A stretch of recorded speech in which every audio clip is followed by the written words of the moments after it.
রোজই মেয়ে স্কুল থেকে এসে বলে, মা আমার জন্য একটু কিছু বানিয়ে দাও। তো কি বানাবো? তো আজকে ছিল আলু।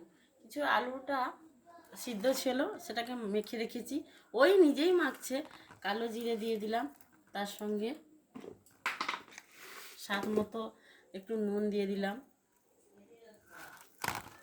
আর লাল হওয়ার জন্য লাল লঙ্কার গুঁড়ো দিয়ে দিলাম।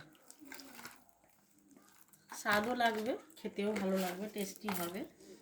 আর একটু হলুদের গুঁড়ো দিয়ে দেব। বাড়িতে ভেজে রাখা মশলাগুলো ছিল, এক এক করে দিয়ে দিলাম। এতে জিরে গুঁড়ো করা ছিল, গরম মশলার গুঁড়ো দিয়ে দিলাম। আর সঙ্গে আমি অ্যাড করে দিলাম একটু কর্নফ্লাওয়ার।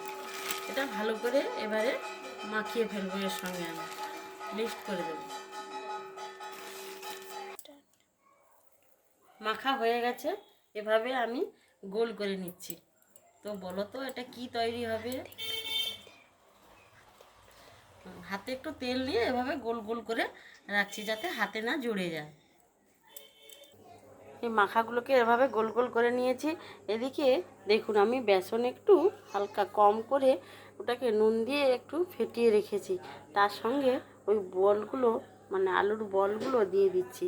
তো আজকে কি তৈরি হবে বলো তো? অবশেষে তৈরি আমার পটাটো বল। এগুলো নাম দিয়েছি আমি পটাটো বল। দেখুন বলের মতো হয়েছে।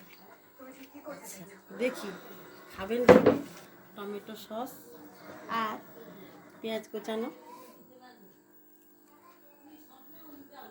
দেখুন কত সুন্দর হয়েছে। আপনারা এইভাবে বাড়িতে বানিয়ে খাবেন। শসা, টমেটো সস আর পেঁয়াজ দিয়ে খেলে খুব সুন্দর লাগে খেতে।